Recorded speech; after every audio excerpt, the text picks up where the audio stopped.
अखण्डमण्डलाकारं व्याप्तं येन चराचरं तत्पदं दर्शितं येन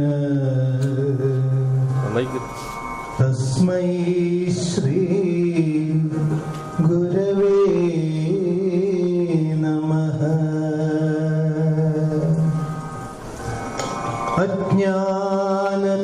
अज्ञानतिमिरान्धस्य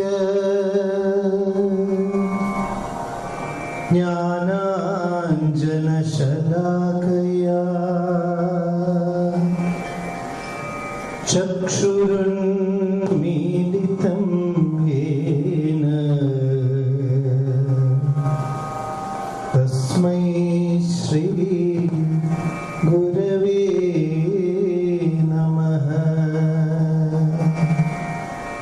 गुरुर्ब्रह्मा गुरुर्विष्णुः गुरुर्देवो महेश्वरः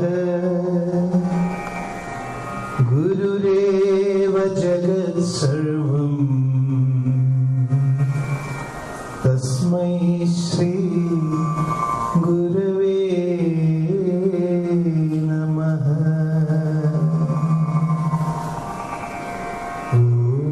शांति शांति शांति।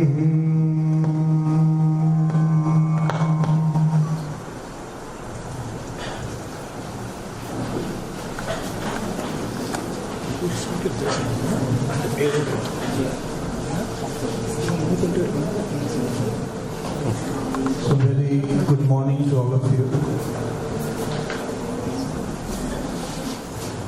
So let there be peace within, without, and everywhere, so that we can take the efforts to awaken the inner eye, which we call as the Guru. Especially when it comes to Ayurveda, we cannot comprehend this knowledge without that higher perception, without the help of that expansive inner eye. And that is why we have to be aware of this limitation. We are going to discuss today a very profound topic, and you can see my slide is incomplete. Because I couldn't complete it, I will never complete it. So we will just discuss to the extent possible and then leave it. There is no conclusion to my slides. In fact, 3 blank slides are there which I wanted to fill on the way, but I left it as it is. So I think it conveys the profoundness of the topic. It's a better way to conclude than telling, the topic is concluding. So it is a topic which we cannot conclude. And also I want to tell you that we have to think together. Right? I am not standing here to teach you something. I know very little. Nowadays I am becoming more aware of that.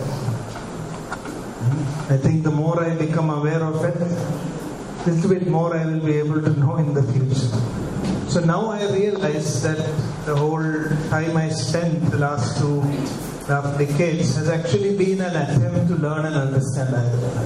I have succeeded to some extent, failed to a great extent. So here is an opportunity to continue that effort with more minds. So as I was mentioning, we have to see with 1,000 eyes. And 1,000 means infinite. So what I was trying to say is that we have to first of all become aware of the profoundness of the topic we are dealing with. Don't expect that we will be able to come to the end of the topic within a matter of 60 to 90 minutes. It's really deep. But what we need to do is to start thinking and contemplating. all Ayurvedic subjects are learned in the inner space of your own mind. The answer comes from within, not from outside. Are you able to follow? When you understand Ama, you will know you have understood. You will not be able to convince anybody. If I try to teach you Ama, I will fail. If we try to teach, all Ayurvedic subjects are like that. The whole purpose of the discussion is to plow our mind so that it becomes ready to perceive that deeper concept. Because our concepts are dealing with the complexity of life. We have not tried to simplify it. That is why in Sanskrit, we don't have diagrams.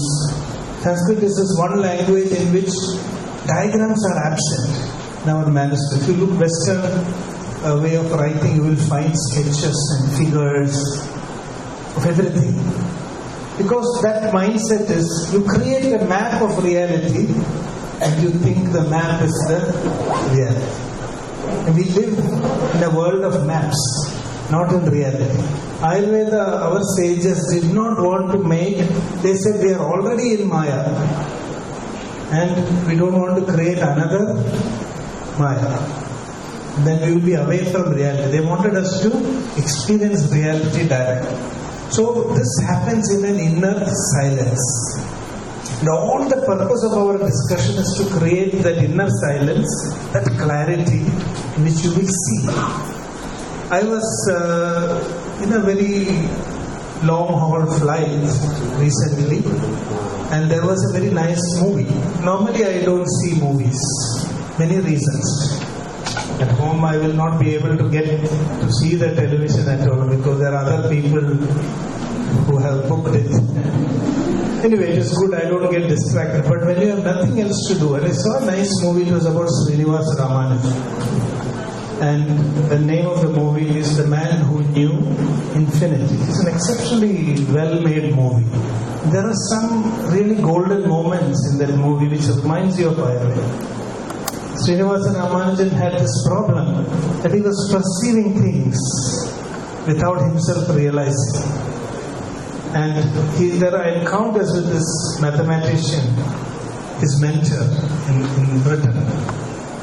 And the whole mathematical community is asking, how can you get this answer? Where is the proof? Where are the steps? And then Ramanujan says, I don't know, I just see it. I see it, I don't create the knowledge.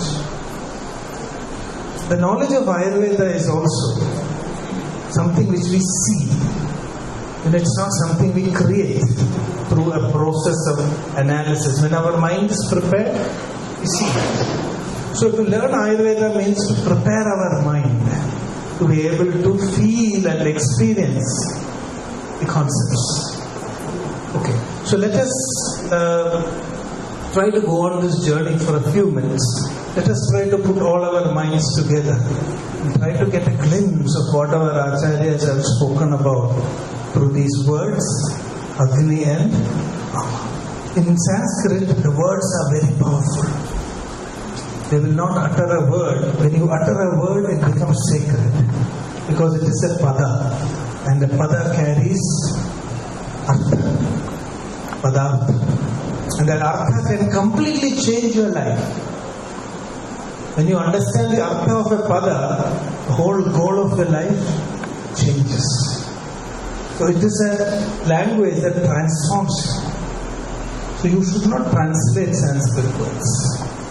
You must contemplate. They were created to be contemplated upon.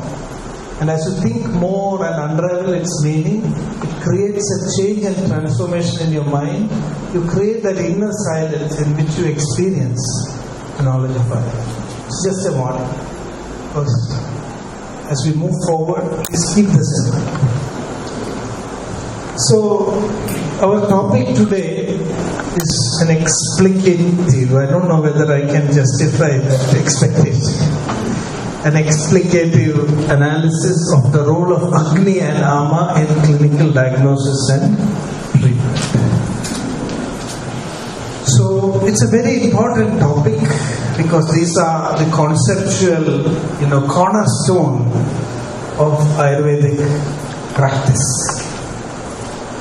And there are some misconceptions. One problem with Ayurveda today is that, again, we are going with the world. Ayurveda is not for shortcuts or long cuts or correct cuts. Then you may ask whether it is long cut. No. Ayurveda says take the right path, not shortcut or long cut. Why you want to go a long way when the shortcut is the correct way, you go through a shortcut. When the long path is necessary, you are choosing the correct path. And what is the correct path? You have to distinguish between what is hitam and what is priya. Always choose what is hitam. Then you will be on the right path. Now what I want to say is, the Ayurveda is not a bundle of techniques. Many people, youngsters today have this expectation. They say practical. They want only, and it has come to a point that all doctors are moving around with notebooks. One yoga they will note down, or one technique they want to study. While this has only limited utility. When you get gold, why you want to go for stones? Ayurveda has things much more profound. Some theory is necessary.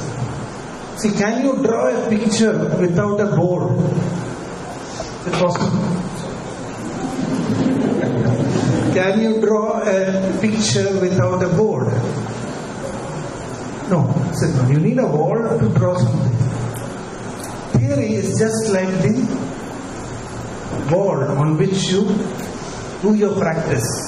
Theory is the light and practice is the action.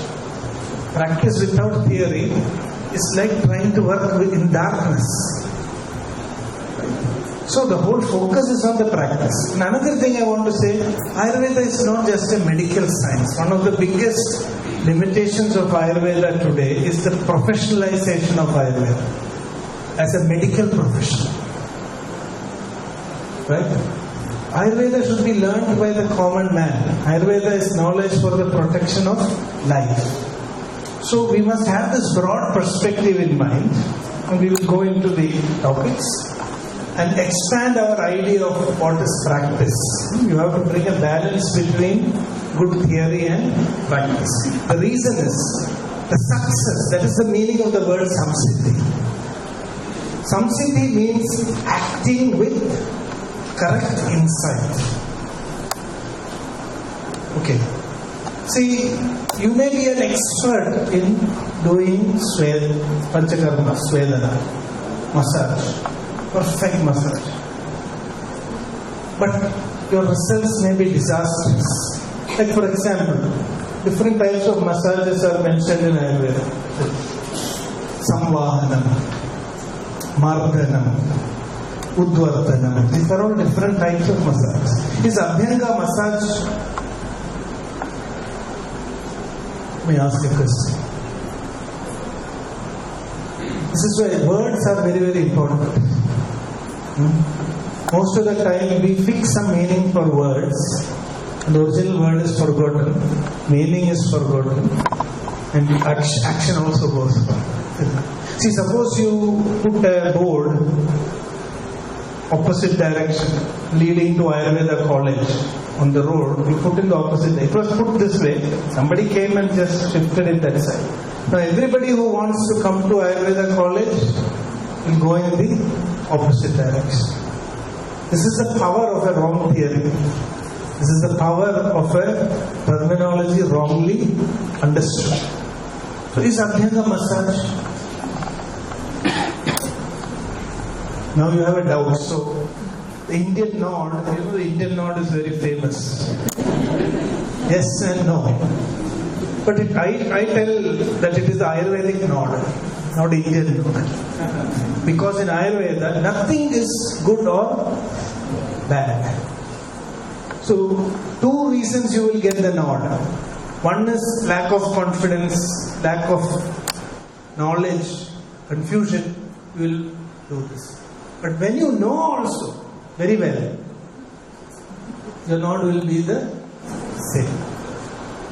So whether your nod is coming from ignorance or from knowledge? That is the only question. As far as we are Indians, if we have understood our nod cannot change. Either when you get deep knowledge, if you ask somebody, is coffee good? Is cheese good? Is it good? Yes and no. Everything is yes and no. But Abhyanga you cannot answer. If you ask, is Abhyanga massage? You have to say yes or no. With yes. So what is the meaning of the word Abhyanga? Abhi means what? It's coming from two words, Abhi and Anga. This is the Lakshmana Rekha. Abhi and Anga. What does the word Abhi mean? Everywhere, from all sides, not missing anything, comprehensively. And Anga means path.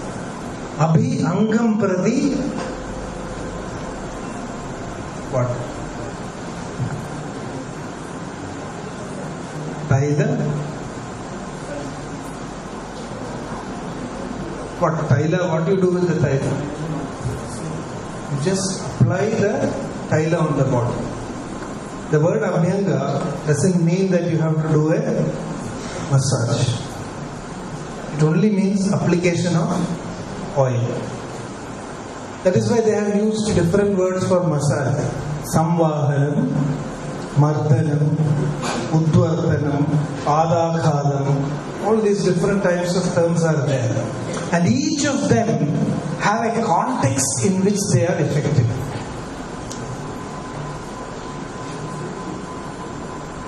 Abhyanga, the efficacy will depend on what oil you use, what oil you have medicated it with,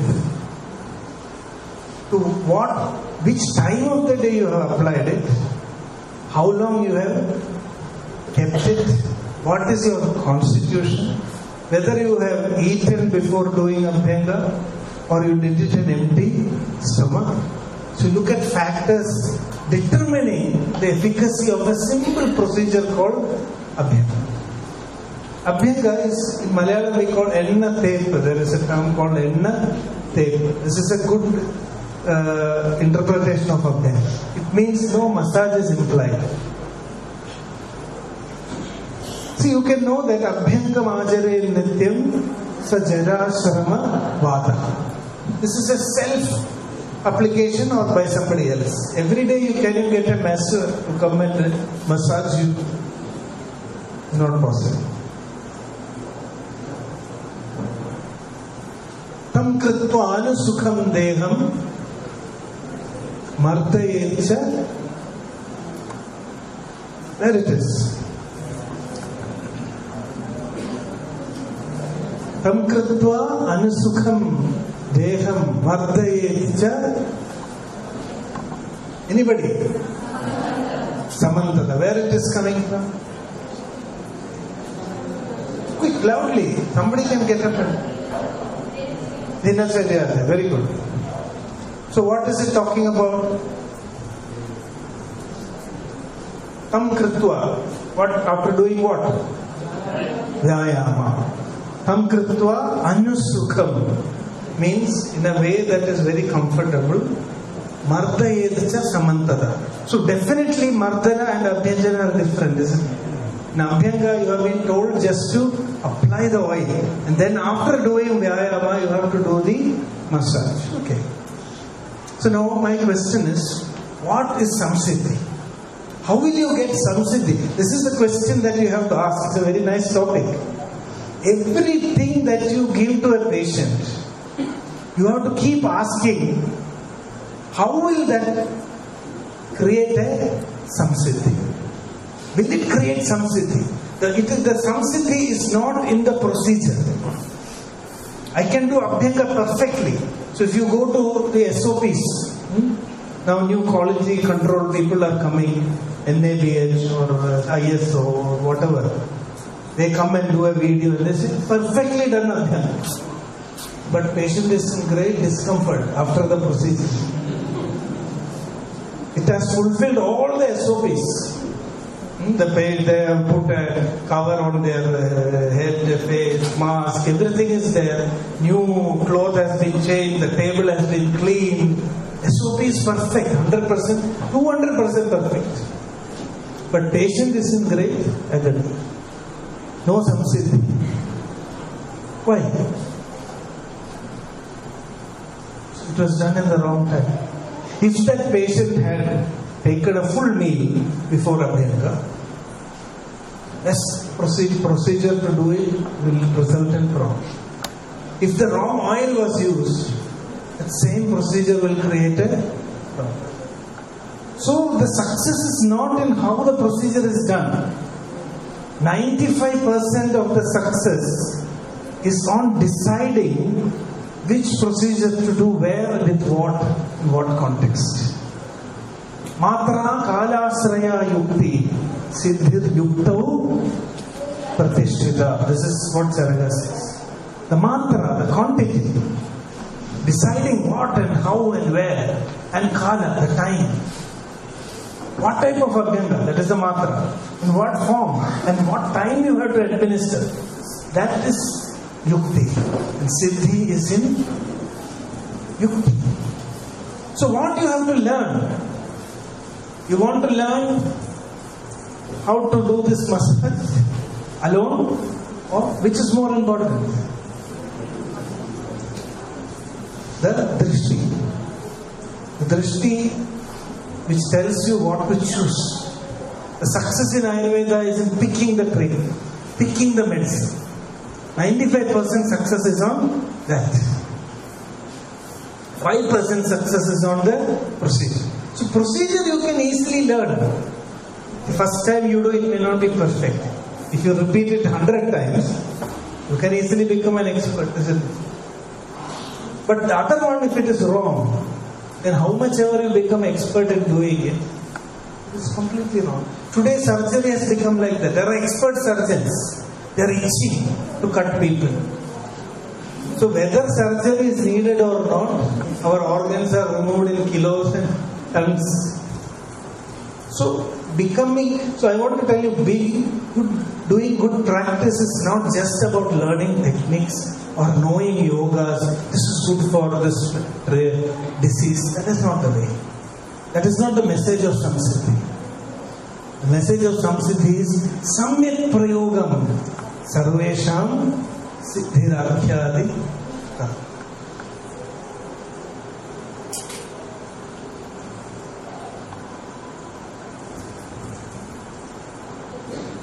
Some people are already going into Samadhi. Very tempting because I didn't sleep yesterday fully. I came at around 3 o'clock. Then I was trying some slides. Then it became morning. I tried to see if some ATM is open. There was no cash for many days. Nothing. Everything is empty. So we have to be alert somehow for some time. Okay, so this is what Charaka says. We have that is what, and Agni and Ama are very important principles, without considering which the treatments that we do will not bring success. Are you able to see this difference? Samyak Prayogam Sarvesham Siddhirakyadi Karmanam Siddhirakyadi Sarveischa Gunair-yuktam Pishakta. So that is there is no other way. Only the physician can make the treatment successful. You have to get that guna. So that means you have to understand some concepts very clearly. You must be able to perceive it, experience it, feel and see in the patient, and decide. Your decisions make all the difference. And that decision that you take is called as yukti. That is why they say Ayurveda is yukti vyapashrayam. It is not dravya vyapashrayam. Sishtatyuvari yuktinyo dravya jnanavadam sada. Vijay is smiling. She is dravya. I am also dravya.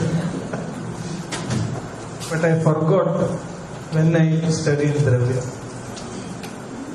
So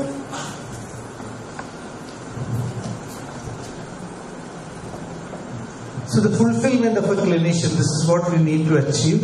And for this, to develop yukti, one of the best ways to develop yukti is case stories. In ancient days, they used to circulate what was called as Aitihya-mala. Have you heard? Aitihya-mala. Experience of one clinician has to be documented and distributed. Because just like in mathematics, what you see in the book is not what you will get in the exam, is it? If you study by heart all the problems, and in a question paper, they will ask a new problem. My son, first he was telling, when he came up from the math exam, younger son, everything was out of syllabus. So my mind got shocked. So he said, it's nothing which you taught. They asked something else, so I left it. So in medicine, there is no out of syllabus. You cannot say the patient sitting in front of me is out of syllabus. I have not seen this. It's impossible. That is why Charaka says, what we are teaching, Nidana dosha dushebhyo viparitam hitam dhruvam uktan gadan sarvan samyak yuktam niyachvi. Ukta gada and anukta gada. The Shastra is for what has been already known and what is yet to be known. So many people ask, how is Ayurveda timeless? It's because it has been designed for what is known and also what is not yet known. Ukta and Anukta. That is why Vakpada also says, Dishaneya Seshamabi Swayam Uheda Buddhiman Na Shastra Matra Sharado Nacha Analochidala. But we are all followers of Ashtanga Sudhe. Idam Agama Siddhatva Pratyaksha Bala Darsana Mantravat Samprayoga. So if you are such a dull person, which you shouldn't be, then you can say. But there also Vakpada says, Pratyaksha Bala Darsana, because you are getting result. Otherwise you have to think. So we have to start that process of thinking. And then only we will get Samsiddhi. Samyat Prayogena Siddhi Samsiddhi.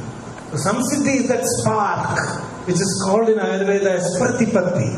When the patient comes in front of you, you will say, Vidaryadi Kashayam is coming. So you already know what he needs. Gandharvastadi minus one medicine. That is suited. This is the person. It's possible to think like that. Here is a patient. Not a patient. For us, we have already thought about the formulation. This person, here Shadanga without Shuddhi. Nishuddhi Shadangodari. So, this perception if you have to get. Once you get this perception, then you get Samsiddhi.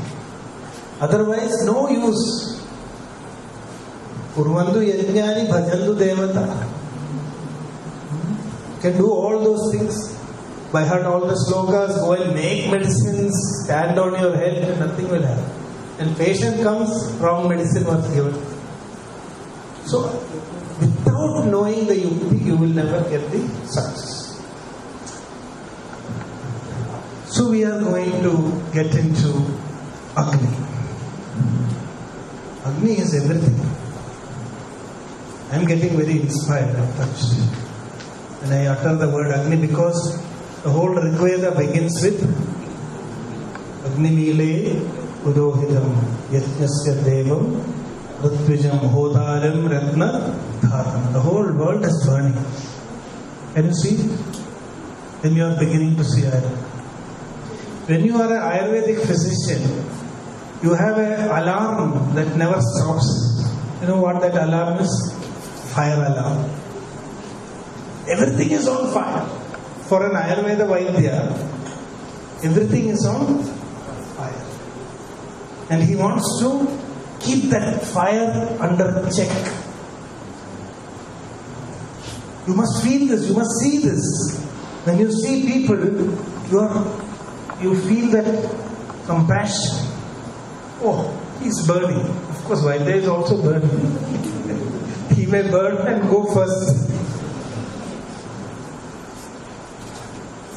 And that is why this is also a reminder, let us stop. Let us stop. Only way out of this problem, that's why we are putting the tilak here. We can put it here also. Why? Because behind this little flat piece of bone is a miracle. Behind this is a miracle.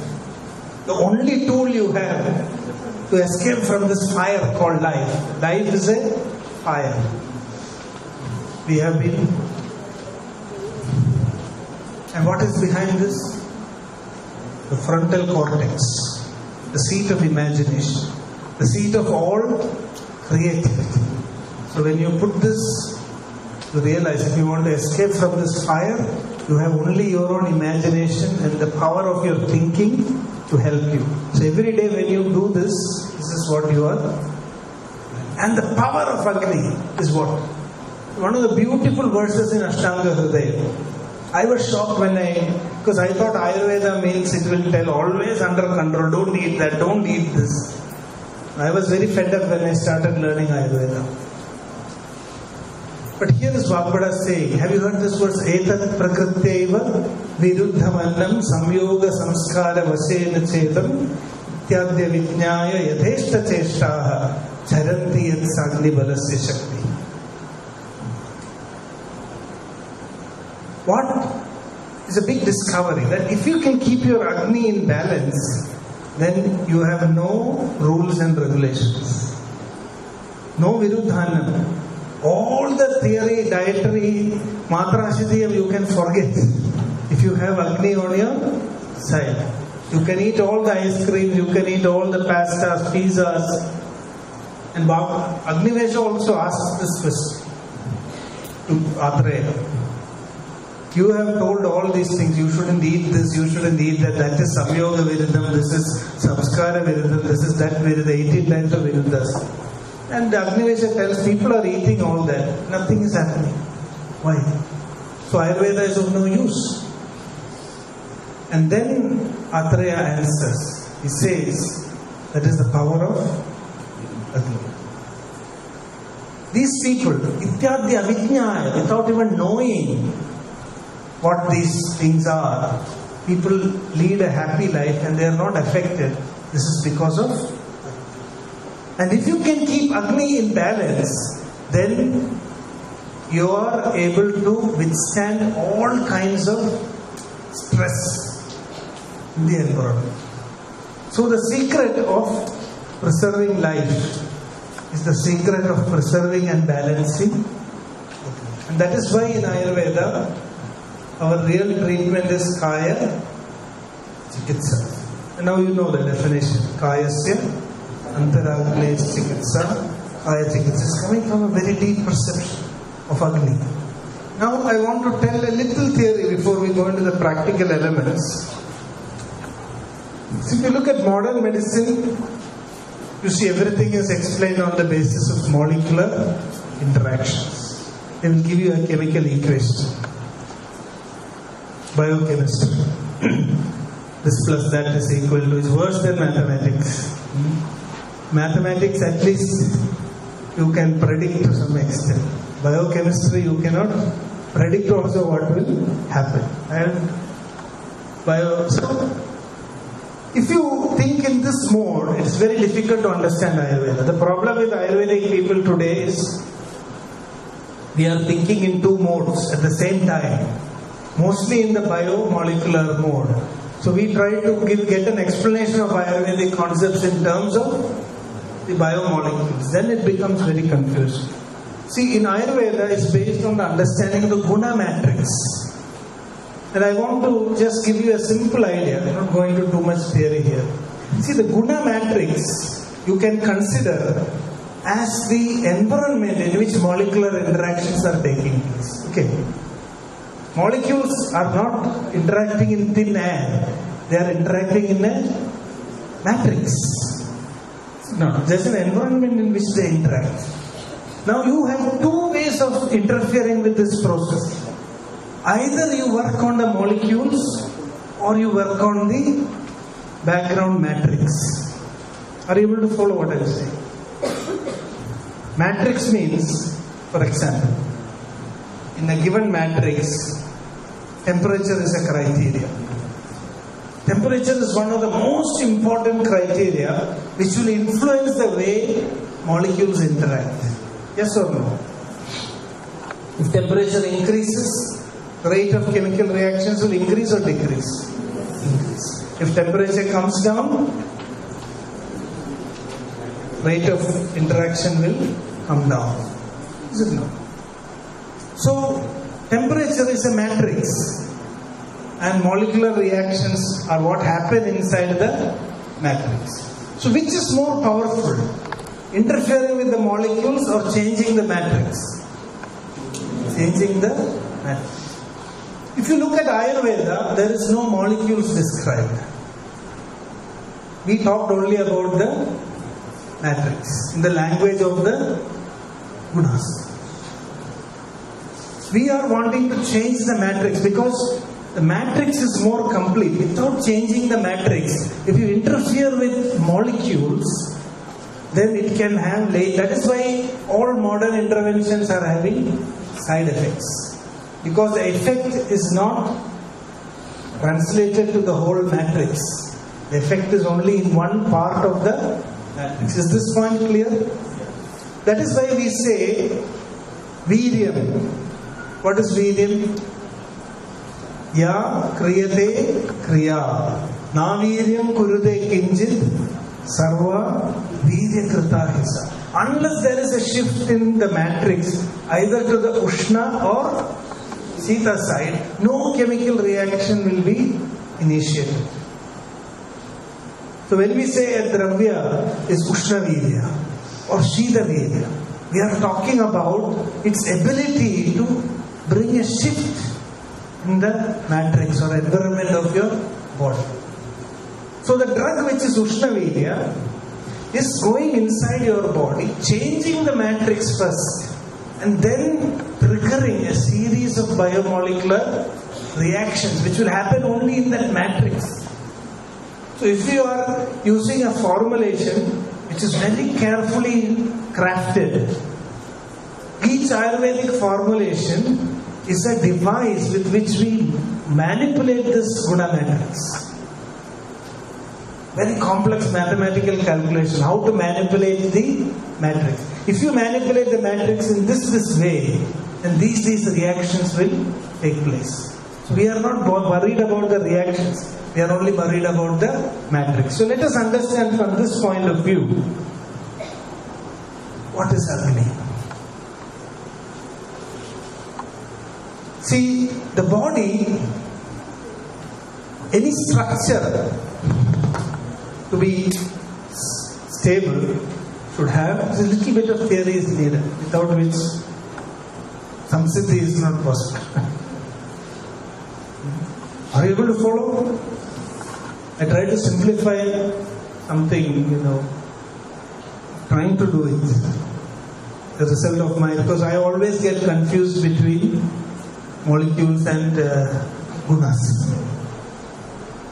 That is a problem when you are in research. You have to keep studying some modern things, and then you will always get confused. So now I have, after a lot of effort, tried to synthesize the two things by saying molecules are what happen inside the matrix, and Ayurveda is dealing with the matrix itself. Okay. So now Shita Snigdha, our body matrix is actually Shita Snigdha. Shita Snigdha means it is a configuration of the gunas. When the body is Shita Snigdha, the structure is very stable. Okay. The reactions are optimal. There is no very high fast reactions. Everything is happening in a quiet manner. When the matrix shifts slightly to Ushna. When Ushna begins to increase, what will happen? Molecules become less stable and chemically more reactive. And when that heat becomes very strong, you have a stage where molecules are extremely unstable and chemically very reactive and vigorously breaking down. Then again the matrix becomes Shita Ruksha. These are 4 common shifts in your matrix. Every day it is happening inside our body. Our body is a matrix of the gunas. It is shifting from Shita Snigdha to Ushna Snigdha to Ushna Ruksha to Shita Ruksha. In Shita Ruksha state, there is molecular destruction and energy release.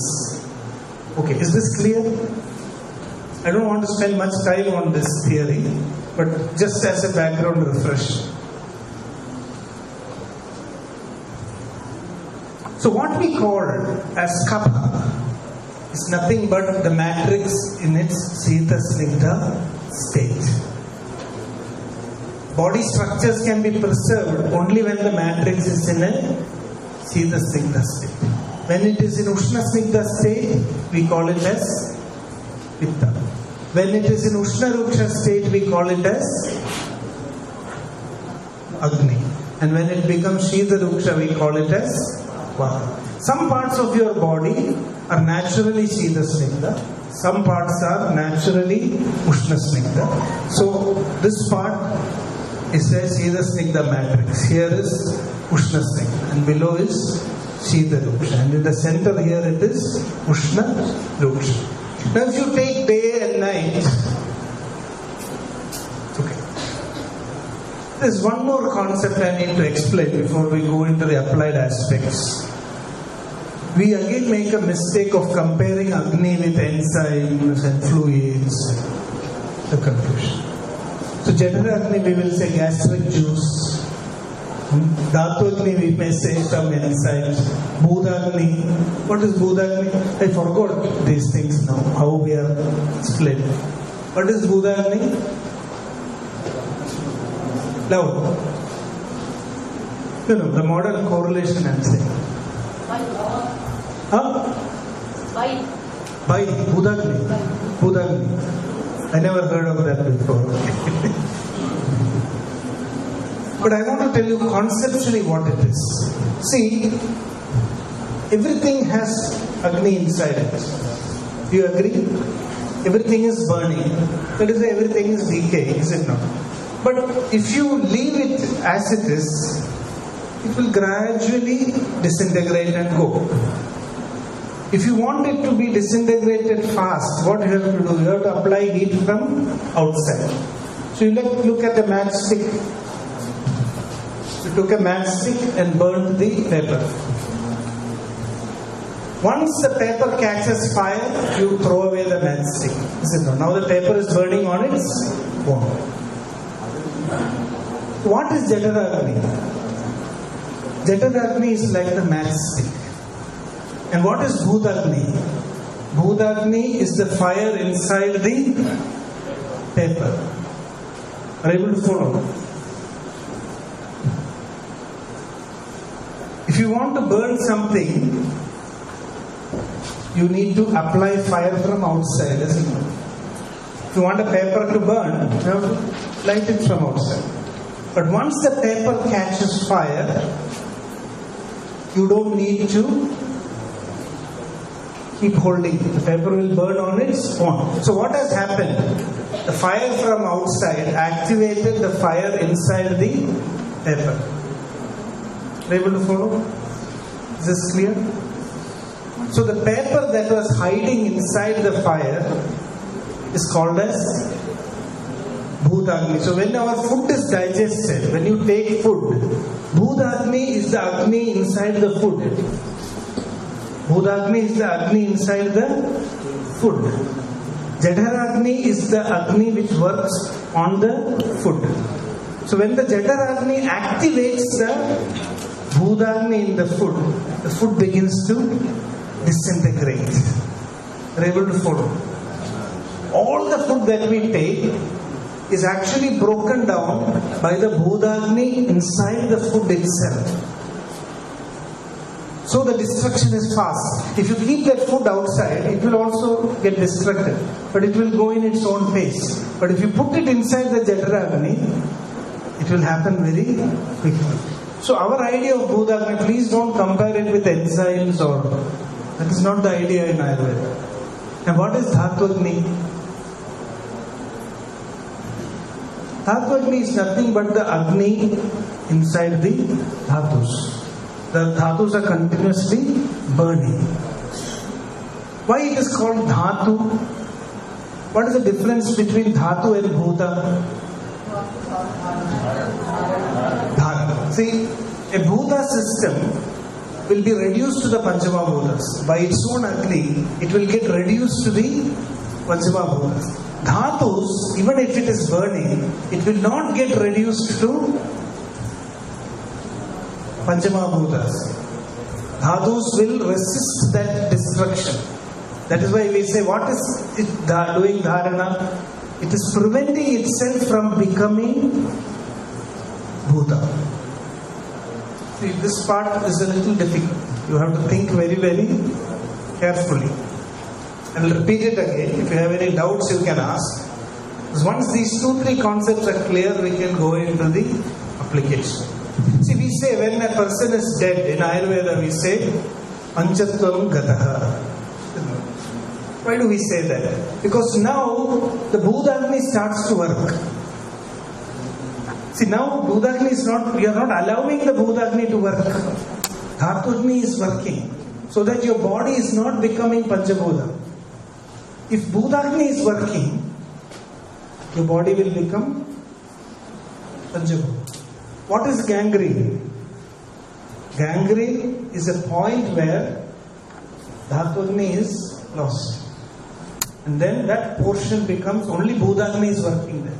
So when Bhudagni is working, it will completely disintegrate. The function of Bhudagni is to disintegrate. The function of Jataragni is to ignite that destruction. And the function of Dhatwagni is to resist the destruction into Bhudagni. Is this clear? Is this clear? These are processes. These are not substances. Many substances are involved in these 3 processes. Just like our attention is not on molecules but on the matrix, when we talk about Agni, we are not talking about substances, we are talking about processes. Jataragni is a process. Bhudagni is a process. Dhatwagni is a process. So what is the process of Jataragni? It is a process through which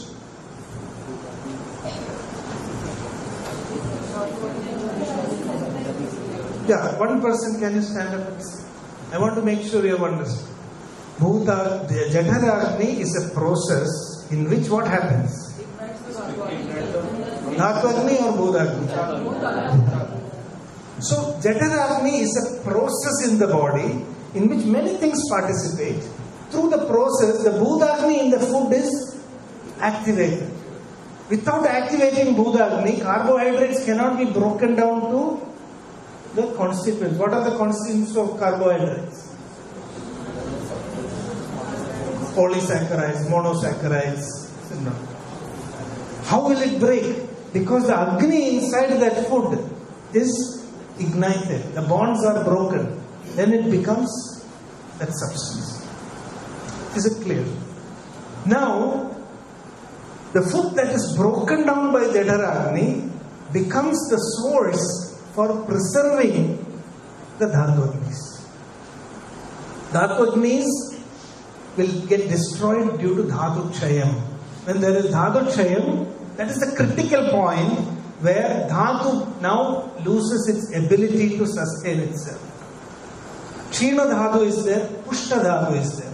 When Dhatu Pushti, called as Dhatu Pushti. So Dhatu Pushti is a process when Jataragni is functioning properly. Bhudagni of the food is broken down through the Kedari, Kulya, Kaleka, Kota, Kshiradati Nyaya. There is a specific nourishment to each of these dhatus. So that the Agni inside the dhatu is not able to destroy that dhatu. As it burns, it gets replenished. We're able to follow.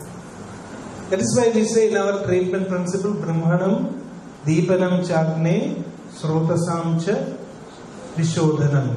Agni Deepanam, Srodo Vishodhanam, and then Brahmanam. Agni Deepanam means Jadharagni.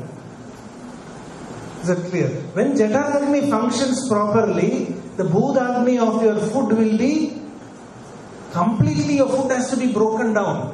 When your food is broken down correctly, then only it is like each food is broken down and the address is written. This is for this dhatu. This is for this dhatu. It is like you put all the postal covers into the post office, and if they don't sort it properly, what will happen? The mail to go to Kolkata will go to Trivandrum. The mail that should come to Coimbatore will be seen in Delhi. When indigestion happens, the Bhudagni Vyapara is not proper. When the Bhudagni Vyapara is not proper, you get postal covers without any address. So, now your Rasadhatu does not know where to deliver it. It will dump it. Wherever there is some place, it will dump it. Because it will look, no, your pin code is not correct. The name is not written. Where it will go and deliver? Not possible. So, Srodorodha will begin. That is why when there is Ama, what are the signs? Srodorodha, Balabdhamsha, Gauravanila, Mudhada. It is this process. The first thing that happens is traffic jam. Postal traffic jam. So, the Jadharagni Vyapara is extremely important for Dhatu Pushti. All our problem is we don't have Dhatu Pushti. Look at my face, Krishnamarji told morning. He's very frank. It's true. You have no puri, the face looks very dull. Told yes, the Dhatu is burning. Not enough ojas. You look at all our faces. With little more effort, I can put you to sleep. Little more.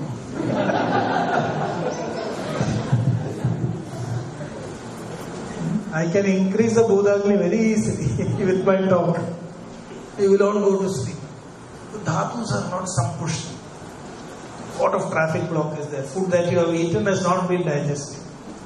The Jadharagni has not activated the Bhudagni in your food. I am repeating this way, that way, so that, it took many years for me to get clarity. Because when I first studied Bhudagni, Jadharagni, I got confused. Bhudagni is what, Jadharagni is what, inner, outside, very problematic. Because we are thinking in molecules. These are processes. Jadharagni Vyapara, they call it, is a process through which the fire inside the food is brought out and the food surrenders to Jadharagni. The food has to surrender to Jadharagni. And Jadharagni should not make it into a bhasma. Then you will get only Shida Ruksha. If you give a cover as a piece of ashes, what will the postman do? He'll put it inside a river. So you should not break down the food completely also. So the Bhudagni Vyapara is regulated by Jadharagni. That is why Jadharagni is the Agnir Moolam, we say. Shantegno Mriyade Yukte Chiram Jivatya Namaya Rogi Syad Vikrde. It's mentioned very slightly, but the question is, are you able to see it, feel it? It's no use chanting the sloka. When you see the patient, you should feel his Agni. That is the first clinical skill of a physician. You must feel the Agni of a patient. You must feel it just like you are listening to a homa. You can see the sound of, feel the sound of fire. By Nadi, you can feel the flame of the Jadharagni of a person. I don't know. I'm trying. Nowadays, I'm seeing Nadi of so many people. Trying to see if I can hear. All a little late. We should have started when we were much younger. But no harm in trying. You can feel it. You can sense it. And then you have to work on that Jadara. That is one of the key things. See, in Ayurveda, we change the matrix. We don't treat the disease. Disease will go away on its own. So we have to work on the matrix. What are the things we will change in the patient by which everything will reconfigure? We are simply reconfiguring the body. We are resetting the body of the patient. It's a big reset. Are you able to follow what it is? This is different. Ayurvedic clinics is different from allopathic. In allopathy, we are trying to understand what has gone wrong. Brain has been damaged at this level. For us, it has no meaning. Because we don't know how to even see that. We don't know how to correct it. All that we know is we can shift those critical parameters, the critical switches. When you change it, whole body matrix changes. Then a lot of things change. So far clear? So Jadaragni, Bhutagni and Dhatu. So without proper Jadaragni Vyapara, you cannot maintain Dhatu Pushti. So in which disease this is mentioned? Brahmanam Deepanam Chaknehe Srotasam Cha Vishodhanam. Which disease? Raja Yaksha. So what is the peculiarity of this Chikitsa Sutra? In Jwara, is this sutra applicable? Brahmanam Deepanam. First he says Brahmanam. Why? What are you seeing in the patient? Dhatu Chayam. You are seeing Sarva Dhatu Chayartasya Balam Tasyahi Vit Balam. So you are feeling that pain of the Dhatu. You have to feel the pain of the Dhatu, not the patient's mind. He will feel pain for many other things. Our mind is not connected to our body. That is a problem. The physician is listening to the body, not the mind of the patient. Mind of the patient is like a kite without a thread. So when we feel it, that is the Chikitsa Sutra. Brahmanam is what is needed. But how can we do it? Without, in Raja Yakshma, the problem is Agni is also Manda. So he immediately says that Brahmana can be done only by Deepanam. Srotasamcha Vishodhanam. You have to make that postal system active again. Bring a lot of postmen. Give them the packets. Helicopter lifting. Airlifting and give to the Dhatus in emergency situation. So medicines which are doing all the three things at the same time. That is what we need. Brahmanam, Deepanam, Chakme, Srotasamcha, Vishodhanam.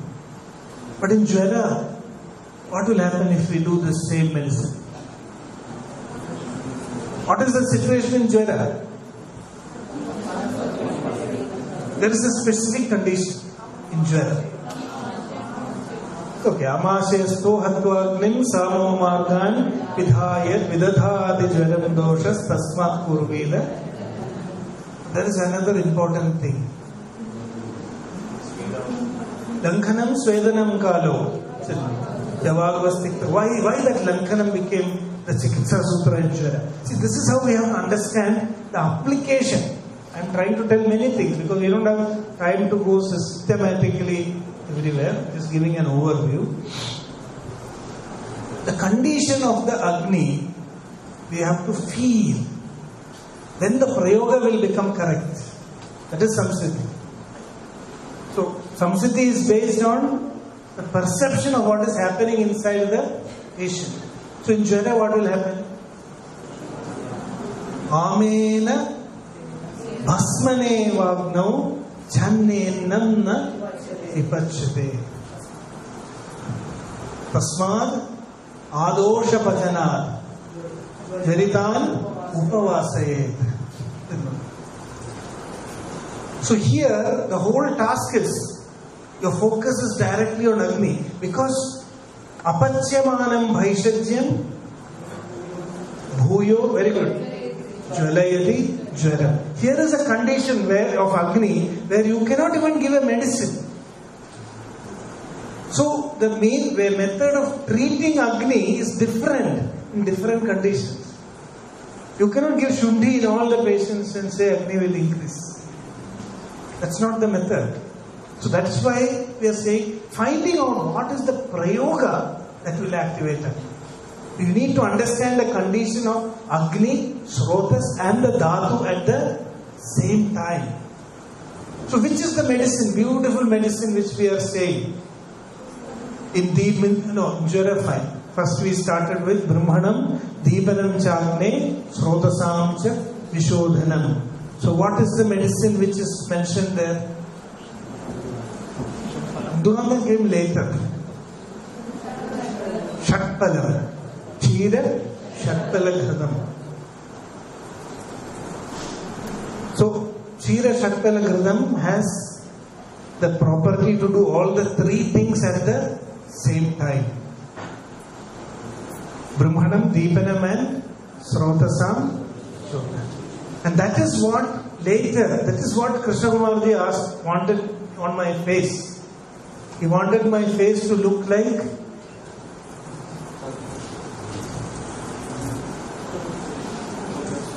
Hindu Kantam. When there is Dhatu Pushti, your face will be like a moon. If it is like sun, then we cannot see each other. We will become blind. So the power of Dhatu is reflected light, Soma. That is why we say, all these theories are connected. Ojas is Soma. The power of Soma you can see on your face. So see the meaning of a yoga. How beautifully they have. This is the improvisation by the Kerala physicists. By studying Chira Shatpalagradam, they modified it and they conceived Indugandham. Ghritam they conceived. Now we are giving Indugandham Kashayam. It does not have these properties. Is it Brahmana? It is Deepanam and Srodo Vishodhanam. And what it will do to the Dhatu? If you take Indugandham Kashayam for 3 months, you will become like a Sushka, a dry stick. That is what Indugandham Kashayam will do. Indugandham Kashayam is not to be given for long. Similarly, Kugulu Diktagam also. It is a Ghridam. And it also has this property. Brahmanam, Deepanam, Chagne, Srotasam Cha, Vishodhanam. It is given in the context of Vadavaya. And if you give Kugulu Kashayam for a long period, it can completely damage your ojas and Dhatu will happen. We will be very careful. So it is in this way, I'm just trying to give a feel of how an Ayurvedic physician chooses a prescription. Today everywhere they are giving Indugandham Kashayam. Now they are saying immunomodulation. There is no immunity here. See, Ayurveda is not directly interfering with immunity. Where it is mentioned, we are doing very simple things. Agni Deepanam, Srodo Vishodhanam, Brahmanam. So when a patient comes, so if everybody could be given Indugandham, why then we made Indugandham, everybody could have been given Shira Shatpalagradam? That is the missing link. That is the missing link in Samsiddhi. When we create the next level of medicine from Indugandham, then we create a breed of physicians who have discovered what is Samsiddhi. Indugandham will not be sufficient for everyone. Because Shira Satpalam was not sufficient, Indugandham was conceived. So today, when a patient needs a very specific formulation, we should be able to go to the next step. This is the method of Ayurveda. Okay. So is this clear? Fine. So I want to, already 12:30. Can you see this slide? It's very clear on my screen here. Some problem there. See, very simple. Now we will go a little bit quickly. Morning, your body matrix is Shita, Snigdha. Afternoon it is Ushna, Snigdha. Evening it is Shita, Ruksha. Is that clear? So in traditional method, the impact on Agni will be, when Shita Snigdha Guna is more, Agni will be Manda. When Ushna Snigdha is more, Agni will be Tikshna. And when Shita Ruksha is more, Agni will be Visham. Why Agni is Manda? Because Shita Snigdha is exactly opposite to Ushna Ruksha. So when we should eat food, this was the discovery in Ayurveda. Our whole dinacharya is to preserve Agni. So in ancient times only 2 meals were prescribed. One is the morning meal and the other is the evening meal. Sayam pradar manushyanam bhojanam veda sammadam nandara bhojanam kuryat. It is not a ritual, it is based on an Ayurvedic principle. Why? The best time to eat is at the time when Shita Snigdha Guna is converting to Ushna Snigdha. Before Ushna Ruksha Guna manifests. Because when Ushna Ruksha Guna manifests, there will be Dhatu Shaya, Dhatu Paga. So before that, in the morning when the Sharira is developing Ushna Snigdha Guna, you have to put the food. You are able to follow. And this food should be very nourishing, very strong. Okay. And in the evening, before, see, after Ushna Snigdha will come Ushna Ruksha. After Ushna Ruksha only Shita Ruksha will come. So we have to prevent the body from going into a Ushna Ruksha mode. Because if you do that, the body will get destroyed. Are you able to follow this? So evening, we give a meal just before, just to prevent the body from going into a Shita Ruksha state. And the evening meal is light. Morning meal should be heavy. Why? Can you tell? Why should the morning meal be heavy and evening meal should be light? The purpose of morning meal and evening meal are totally different. Yes? No, it's based on the gunas.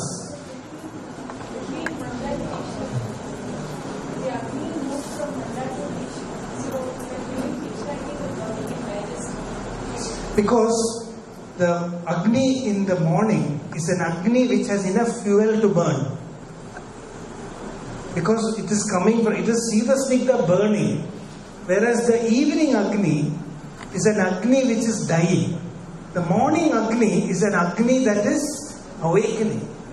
The evening Agni is an Agni that is dying. So when fire is less, what you will do? Will you put so much fuel on it? No. You will put a very little so that your fire will be increased a little. Morning, when the fire is growing, you can give more food. See, this one principle, because we have forgotten, that is why medical sciences survive. All diseases in the world are caused because this secret of Ayurveda has been forgotten. Ityadya Vijnaya, if people follow this, then physicians will say, Edat Prakriteha Viruddhamanna. Samyoga Samskara Vasena Jenam, Ityadya Vijnaya. Everybody is doing Yadeshta Cheshtaha. So physician will ask, what is my role? No role. Because if you do this homa every day into the Jadharagni of your body 2 times a day, then no disease will come. This was studied actually recently. Nandara bhojanam kurya. Till now they were telling each 5 meals a day, split. Now they have changed the theory. They will keep changing.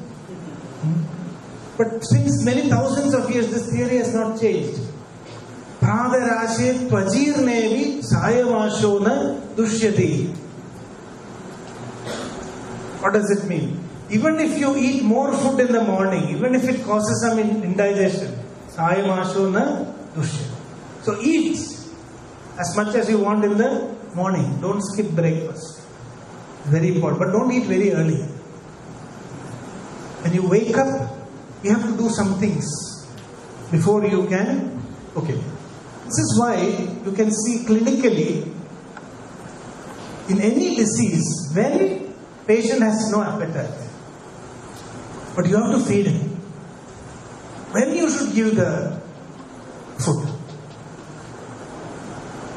The slogan is there. In Jara it is mentioned. When to give the food? 3 options he gives. He says, Sajjaram jaramuktam va dinande bhojayellaku sleshmakshaya vivruddhoshma balavan analastada. He says, if you want to just preserve his Agni, if you want to wait for a time when he feels little hunger, then you give food in the evening. Because sleshmakshaya vivruddhoshma. Morning his fire is not strong. Why? Because no nutrition is going inside. So in a Jara patient, the fire in the morning is not so strong. So he says you can give in the evening. Then he says, Yathojita athava kale desha satme anurodha. For some people they have a habit. So whenever they are really feeling hungry, you can give it little food.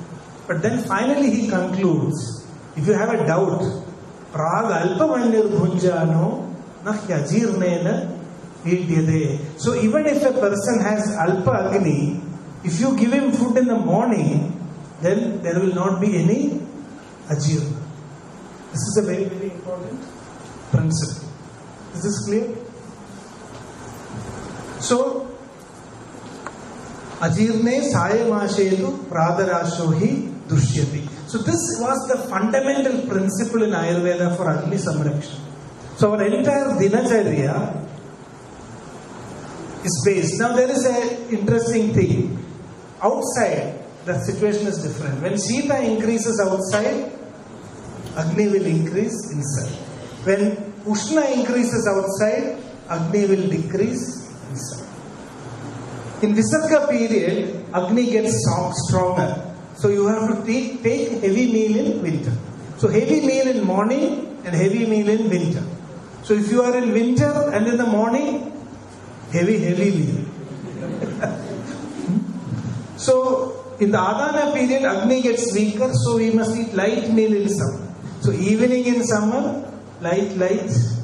Lightest meal in the summer. Agni is stronger in the morning, so heavy meal in the morning and light meal in the evening. This is the principle on which Dinacharya has been established. Agni Samrakshanam. The whole focus in Ayurveda is on the keys of life. They said, Yasmin jnade sarvamidam jnadam bhavade nishchitam tasmin parishrama karya. Ima Inyai Shastra Bhashate.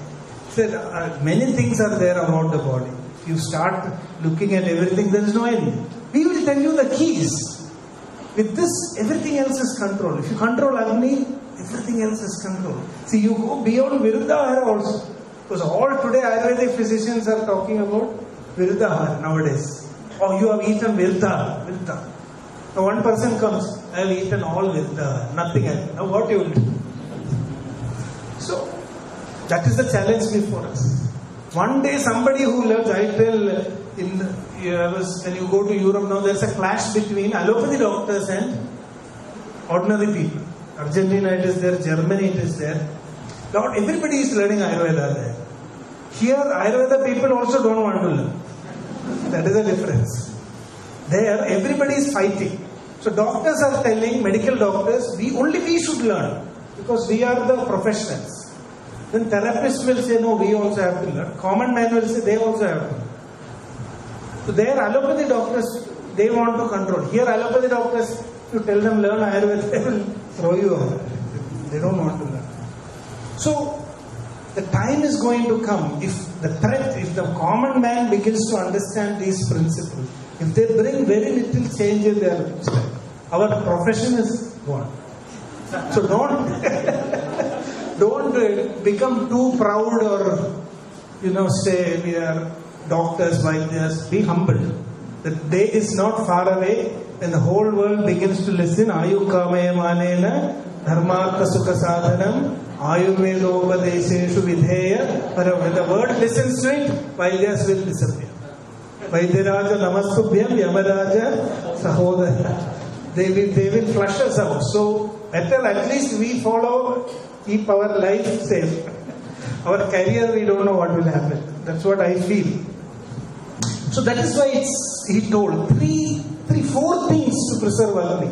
Hitashi syad, Mitashi syad, Kala bhoji. Today all dietetics talking about quantity and quality only. No Kala bhojan. Kala bhojanam does not mean at 1 o'clock when your stomach is full and saliva is coming out because of mucus. 1 o'clock you have to eat. It's a stupid idea. Ayurveda Bhojana Kala is not based on the clock. It is based on the body clock, not on the agenda clock. You have to listen to your body clock and then take the food. Then ama will not, ajirna will not happen. If ajirna does not happen, there is no ama. If there is no ama, there is dhatu pushti. If there is dhatu pushti, there is balam. Baladhishtanam arogyam yadarthoyam kriyakarama. Balam hyanam doshaharam param tacha balam pradam. Pragradam tu balam sleshma. Rasatmagam mahantyoja. See, all these are interconnected. Otherwise, dosha, dushta, rasair dushyan, dushayan yubhe malan. Rasadadu is the culprit, the postmaster. The postmaster sleeps, everything is gone.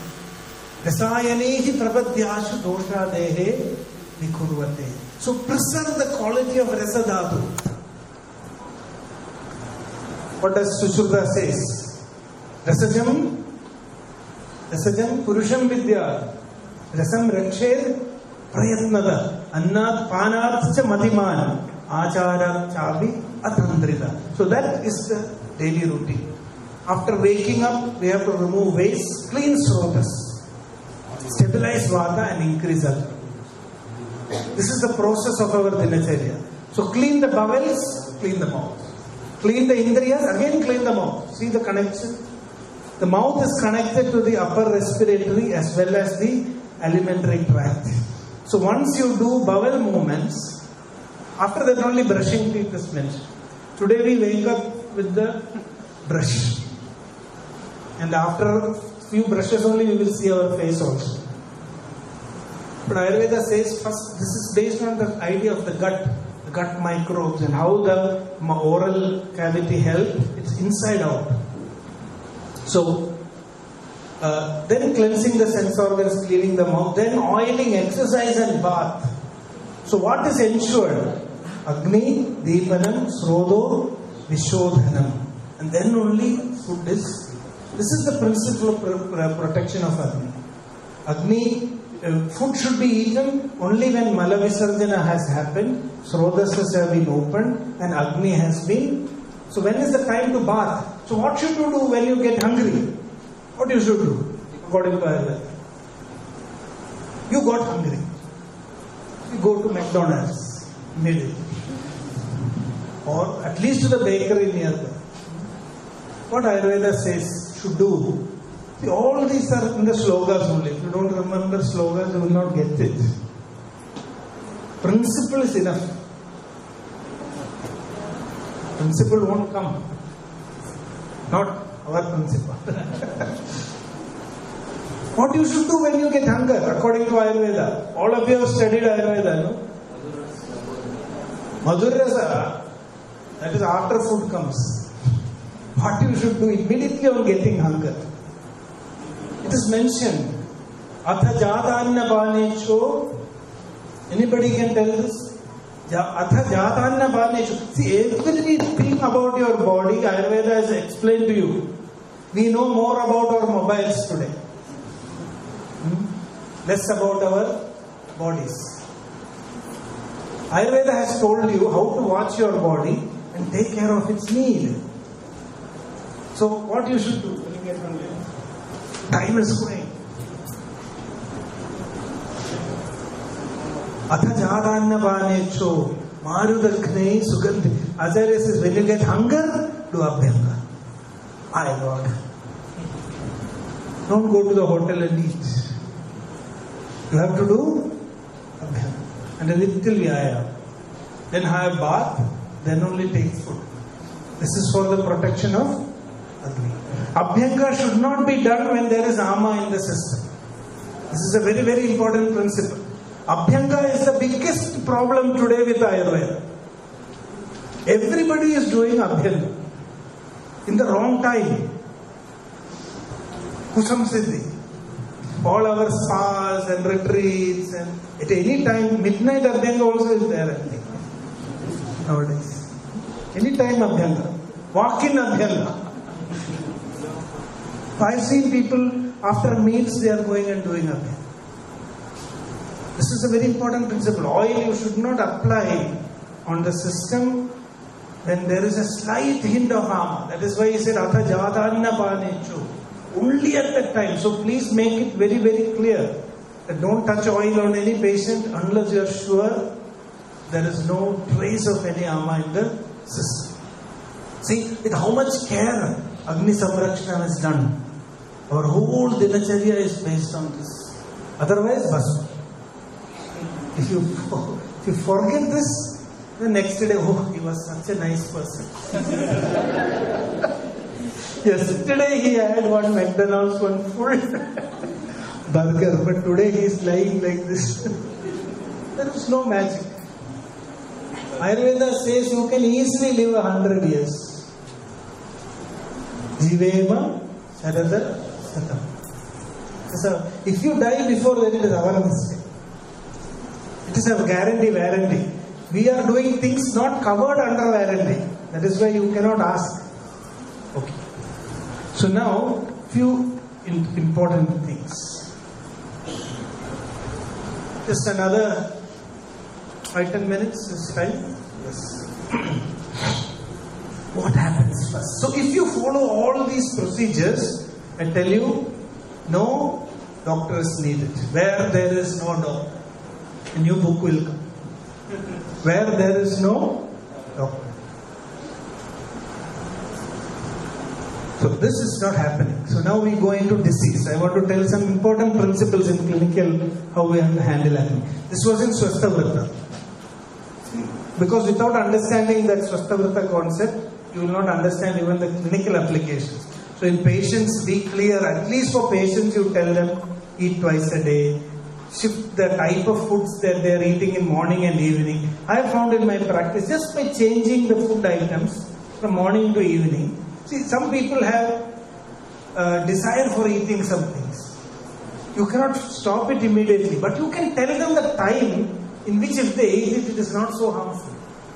See the flexibility in Ayurveda. You don't have to, in allopathy, once they decide something is bad, completely banned. Don't touch it, they will say. And after a few years, they will say again, it is good. Coffee is good, bad, good, bad, good, bad. Now we don't know where it is standing. Cholesterol.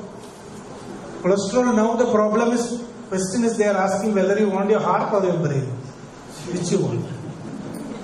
Because if you protect your heart by not taking cholesterol, then in old age you have no brain.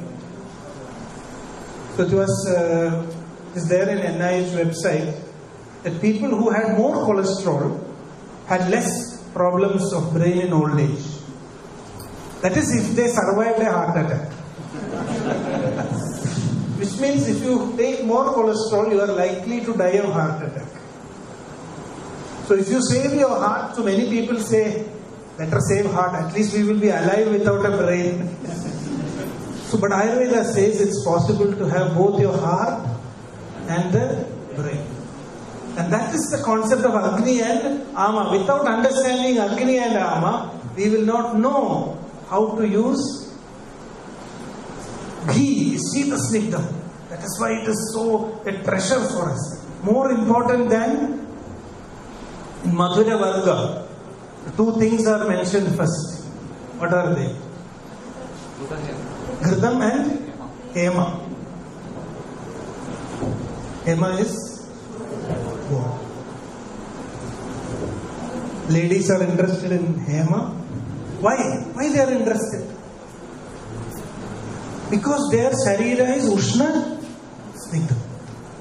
They are afraid. When they see gold, it is live. Because if they put gold, it is a guarantee. Because Dr. Mahadevan used to say jokingly, Kalangalil aval Vasandam. Ushna Snigdha is Vasandam. A woman is a Sharira in which there is Ushna, that is why the Artava is happening. The Ushna Snigdha Guna is dominant in woman. That is why woman ages faster. Not due to any, we have no feminists. It's not a feminist issue, it is a biological issue. Because the body is more Ushna Snigdha, you found. Because the body is more Ushna Snigdha, females will age much faster. By 50 years, their work is done. So they want gold. So please buy and give them some gold. Because gold is Sita Snigdha. When they wear it, it protects them. That is how that culture came. Many of these things have its origin from Ayurveda. Then suddenly somebody started making it very valuable. Tomorrow the problem is going to happen with ghee. Once the world discovers that, when I went to Argentina, I was welcomed with many things. And one was a big bottle, Jyoti ghee. Very precious for me. So because I know I am full of ama, I don't drink ghee. I cannot eat ghee. So I did not touch it. I just left it there and came back. If you go to US in the Ayurveda conferences, first thing they are keeping is ghee.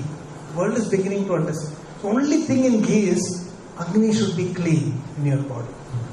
When Agni is clean, Srotas is clean, Kashaya Swadavopyasya Visuddha Sleshmanohita. For Sleshma, Sida Snigdha, Shuddha Sleshma, more Sida Snigdha, no problem.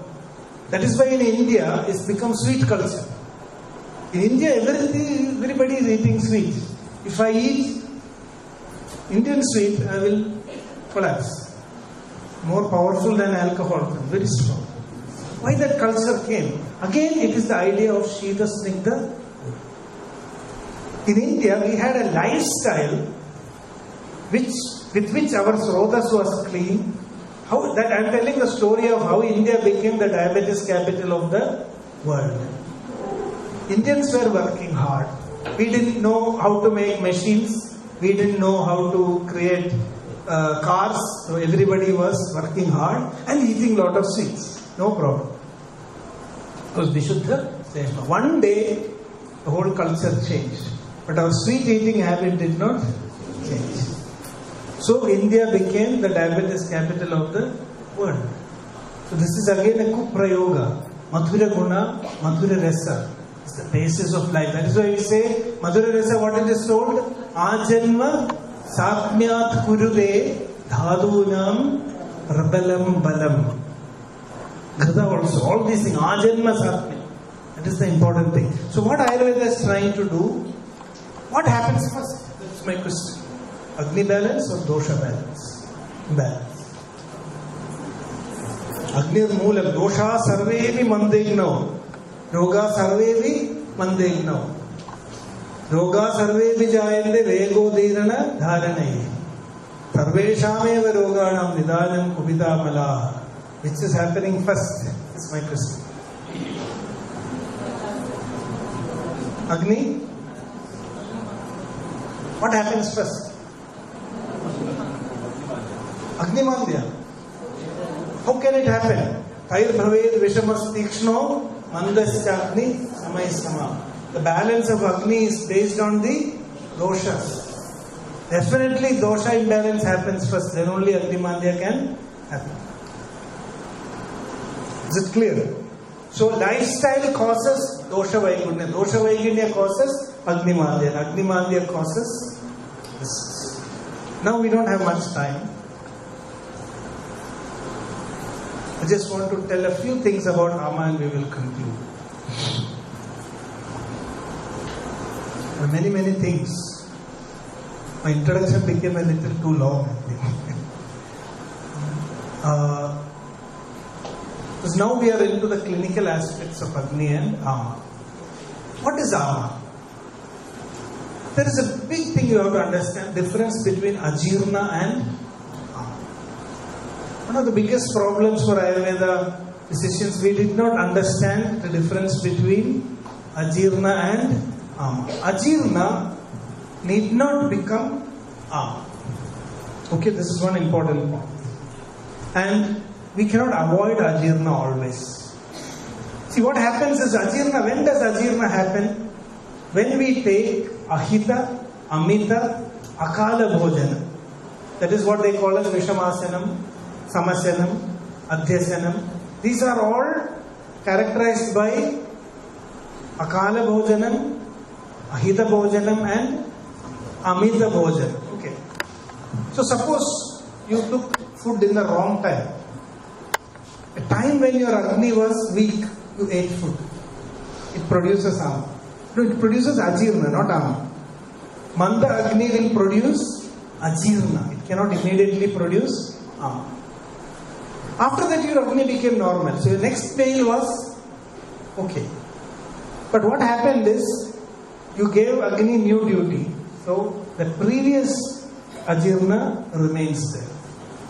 Next day your Agni is strong. So you have not even understood that you have created a Ajirna. You say, yesterday I was not so hungry.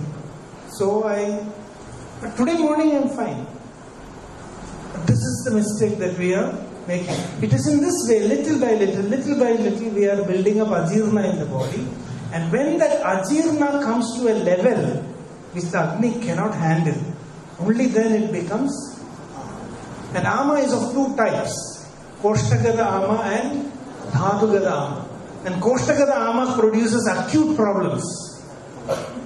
They are called as Vishwajiga, Alasaga, Dandaga. Yes, it is acute. So it is in one way good, because you know there is Ama and you can deal with it and remove it. If that doesn't happen, then comes the more dangerous Ama. And this is the Ama defined. Ushmanolpa balatvena dhatum adyam means which dhatu? Rasa dhatu. So that is the real Ama which causes diseases. Koshtagada Ama will cause immediate disease. Are you able to follow? So Koshtagada Ajirnam, Koshtagada Amam, Koshtagada Ama Visham. These are three different things. So if your Rasadhatu is strong, if your Rasadhatu does not accept the Ajirna, then you will get an acute stomach problem. And your Ama will... Today nobody gets that. Because our defenses are very poor. Only Ama Visha problems come. That is we call as food poison. Okay. So when it goes into the Dhatu,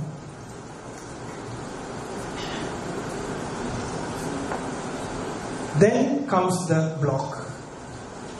And with this we will conclude. The whole presentation of disease, from a clinical point, how we have to assess Ama. This is really very, very important to know. See, Ama has to be assessed in terms of its nature. The Ama in the body, what is Ama actually? When you can say there is Ama in the system?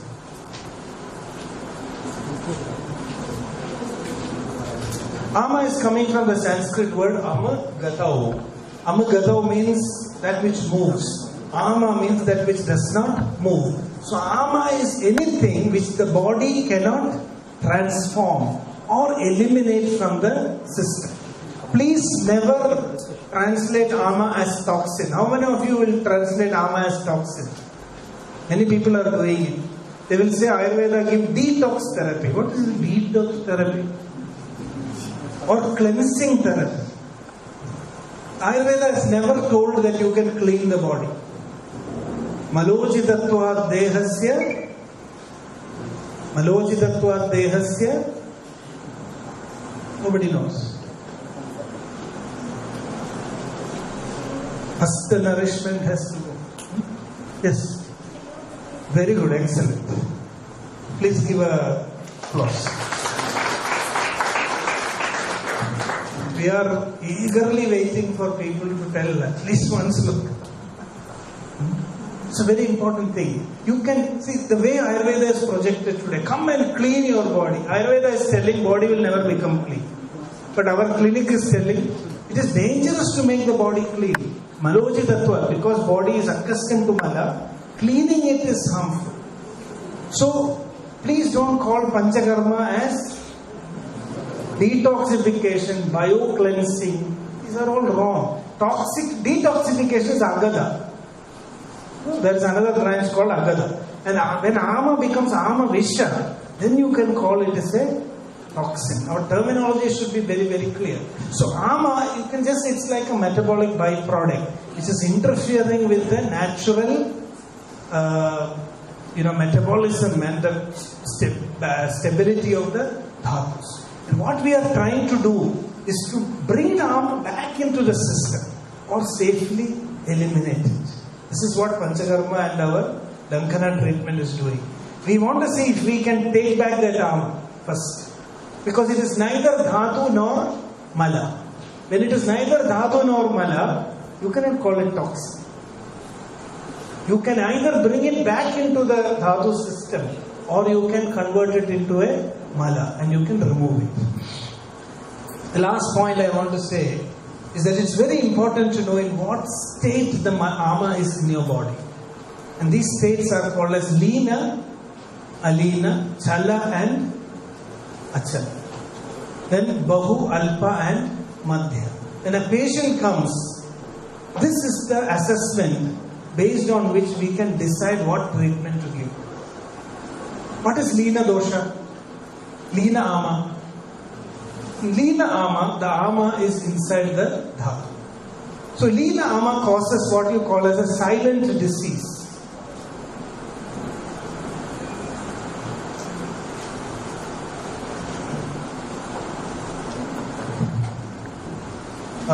I know the time is up, but just few minutes because this point I want to conclude.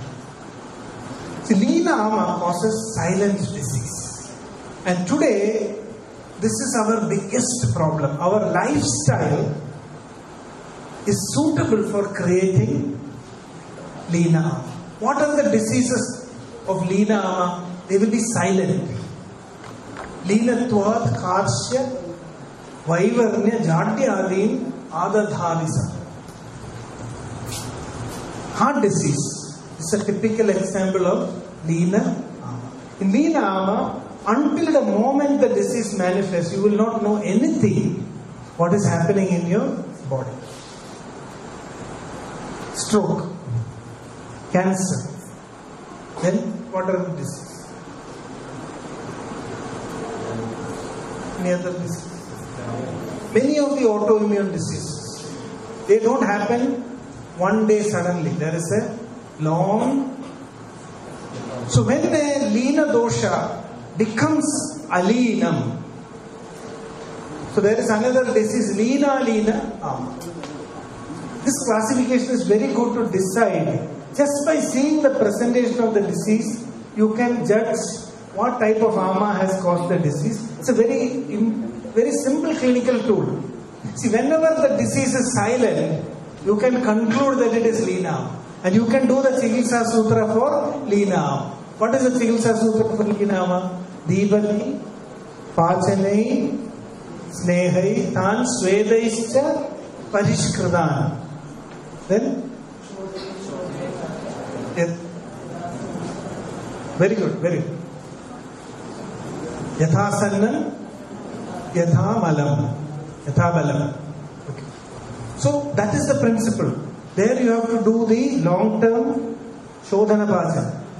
That is why these attacks, modern treatments are failing. Because the stent is not the solution. Just a temporary, the whole Leena Ama process, this is a big opportunity for Ayurveda. Heart disease, long-term management of heart disease, once the emergency is managed, if we bring the Leena Ama procedures into heart disease management, we can definitely prevent recurrence of heart disease. Leena Alina are diseases which come in episodes. Can you tell some examples? Huh? There are some other typical examples. Tamagashwasa. Then Apasmara is the best example. That leenatva, of the dosha is what makes it to come and go. So That is why Tikshna Shodhanas are mentioned. Once you know that it is Leena Ama, where the Ama is located, how to take it out, that is your Chikitsa Sutra. And these diseases are difficult to treat. It's easier to suppress the Ama back than try to, if you are removing it out, you have to completely remove it. It's like you are playing with a snake.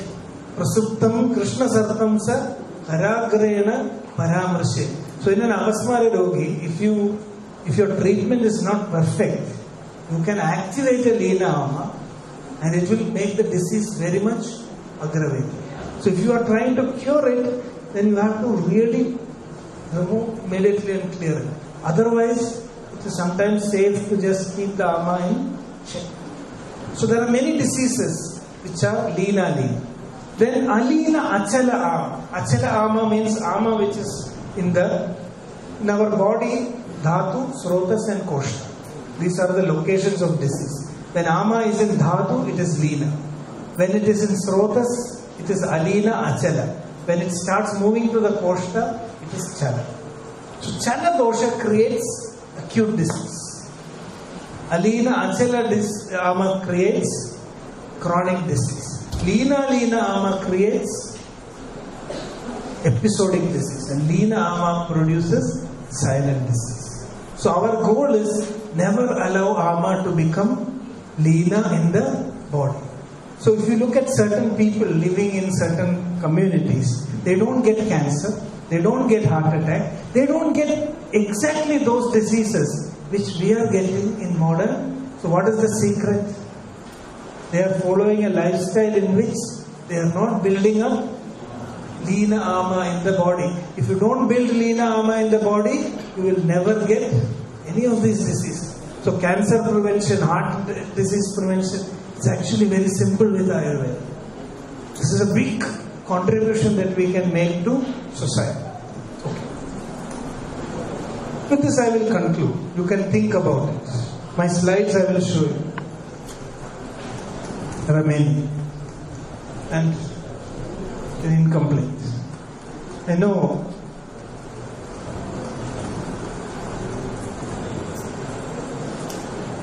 so with this understanding, you have to develop some algorithms. When a patient comes, if the Ama is Alpa, it is Leena. Then you have to do Snehaswaya. You can think about it. See, your diagnosis and treatment is based on assessment of Ama. Assessment of dosha, you will decide the herbs. Here you will decide in a patient whether you should give Snehana or Sweta. See, if it is Vata, a patient with Vata comes, you can use Lavana Rasa, you can use Amla Rasa, you can use Madhura Rasa. So you have before you Lavana Pinda Sweta, Amla Pinda Sweta and Shashtikashali Pinda Sweta. Shashtikashali Pinda Sweta, Madhura. Which one you will use? Where?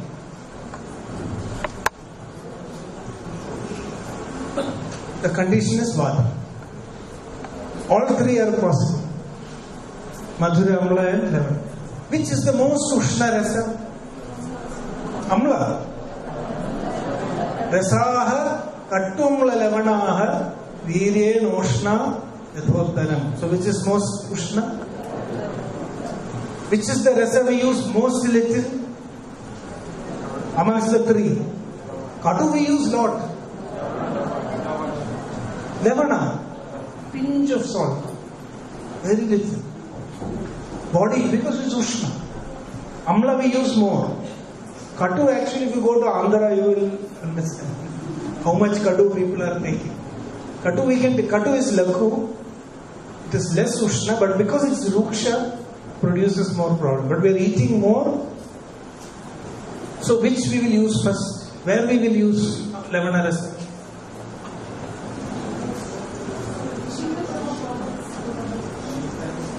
When there is Vibandha,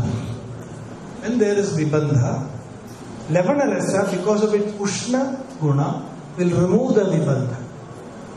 That is the point where you must use Lavana. So, this is what we call as Prayoga, correct Prayoga of the treatment.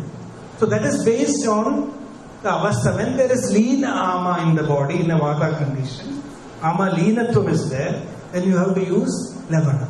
And which disease this principle is mentioned very clearly? Lavana. Samagashwasa.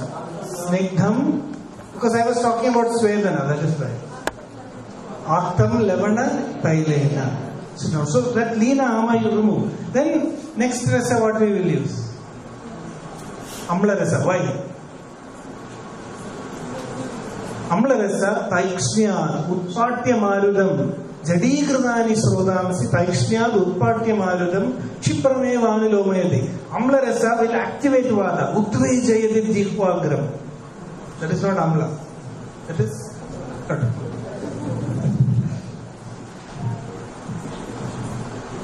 But Amla is very close to Kadu. Kadu if we use, it will become too Ruksha. Why Kadu is not used in Vata? Because Vata Chaya happens due to Ushna Ruksha. So we will not use Kadu. So Amla is used. The Vata. So if you want to activate the movement of Vata, you have to use which rasa? Amla rasa. If you want to remove the blockage of Vata, which rasa you will use? So this Kottanjukadi Churnam, can you use in Vata? Can you use in Suddha Vata? Why? It is Katu rasa. So which dosha you will use Kottanjukadi? Kapha we can use, and also Vata Kapha. Vata Kapha. Vata Kapha and Kapha we can use. Are you able to see? See, according to the clear assessment of the Ama Avastha and the Dosha Avastha, we have to choose the medicine. And Madhura we will use when the body is, see the Ruksha. There is no blockage, there is no problem with the movement of Vata, but there is excessive movement of Vata. Dhadukshaya has happened, then we can use Navarakiri. So if you use Navarakiri in the wrong condition of Vata, where Lavanakiri is necessary, you will increase the Rodha. If you use it where Amla is needed, so this is what we call as Samsiddhi, Samyak Prayogam. So, see, we will not reach anywhere. I wanted to leave it like this. I could have given a structured presentation. My message is to tell the subject is vast. Trying to hold it within our intelligence is like trying to hold the ocean into a cup of glass. It's not possible. We can only suggest Dishanaya Sheshamabi Swayam Uheda Buddhiman. Try to develop that inner insight with which the Shastra will unfold in front of you. Each and every yoga that you call a Kulathadi, where it can be used. What rasa is that? With the rasa itself. See, there is for Agni, yes, Katu Devanam is there, Lavana Devanam is there, Amla Devanam is there, Madhura Devanam is also there. Which is Madhura Devanam? The best Madhura Devanam. It has come, Gridam. Kashaya Devanam. Which is the best Kashaya Devanam? All these things we must know if in the clinic you want to apply. Anybody can tell Kashaya Devanam? Huh? Iravadadikta. It's a more wonderful Kashaya Rasandra. Kashaya Stambhanam Sarvam Adite. Kritva Pakam Alanamya Dhitva Vandam Adhonaye Tatchanalomanam Yatha Prokta Kare. So you see, you have to look at all these elements. The method for increasing Agni is very different. In different conditions, different strategies are mentioned for increasing Agni. Atisneha tumandegno churnarishta savahida. Please read the strategies. In different diseases, Agni has to be handled in different ways. Nahi sneha samidhasya samayanam sudurvapi. Okay, so I think I have given some suggestions. I hope you know that there's many more things to learn. I will conclude with this sloka. Hope we have created a small spark which is a small Anu Agni. Yadhanuragni Trinagomayate.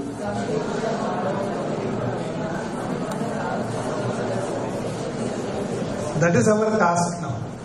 I hope we created the Anu Agni of Samsiddhi. Small spark. But now we have to increase it. This spark is just the bodha of the Shastra. And you can imagine it is a very laborious task to fan this fire. So let us not destroy that spark. I hope this Samsiddhi will become a platform as the other sessions come for 2 more days. By the time Samsiddhi is over, you will go like an Olympic torch. We are making an Olympic torch of Ayurveda Bodha. Carry it and spread it everywhere so that whatever Ayurvedic physicians touch will turn into what? Turn into? What should it turn into? Life. Not gold. Okay. So thank you very much. Thank you for the question.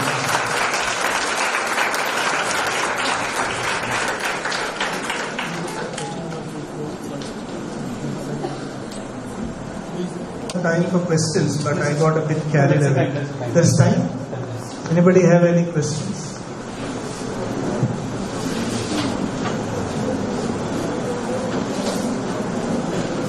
This is surprising. Yes.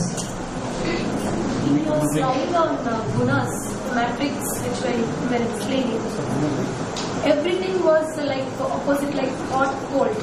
But there was one thing where the light was opposite to sticky. Oh, that is maybe a mistake in this slide. Yeah, I want to ask, is it purpose No. or... It's a mistake. Because that I took from a slide I presented outside India, and I also got confused afterwards. So the translations in Sanskrit are very not matching. I should have put the slide with Sanskrit terms. Any other question?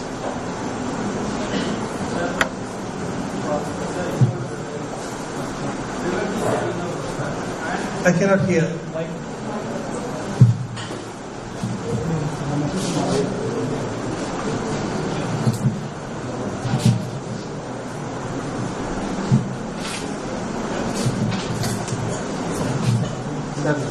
Sir, you mentioned about Lina Dosh, Lina Ama, and some examples like cardiac ailments and cancer. So, how can we identify that there is some accumulation, and obviously being Lina, there will not be a clear-cut Lakshana. So, even then, how can we identify that there is a Lina? That is why I told, see, the only Lakshanas told are Leenatva, Jadya, Karshya Vaivarnya, Jadyadin, Adadhadisa. It doesn't mean that there are no symptoms at all. There will not be any very prominent symptoms. But the main symptoms that you will find is that the Dhatu Pushti will be less and the production of Ojas will be low. Lina Ama is the most trickiest of all the Amas. And the only way we can actually prevent it is by changing the lifestyle. We may not be able to always identify it.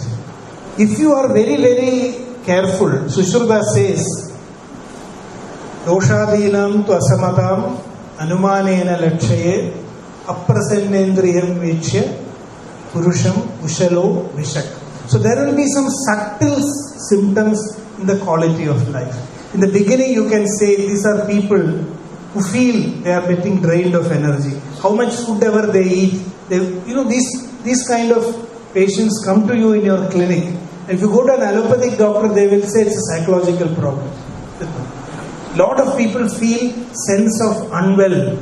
They feel unwell even if there is no disease. So all those syndromes, today we call this as the unwell syndrome.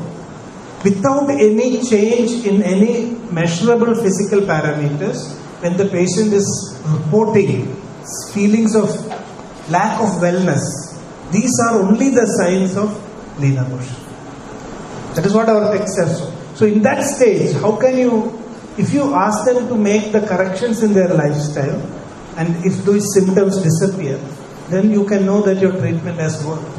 There is no other way.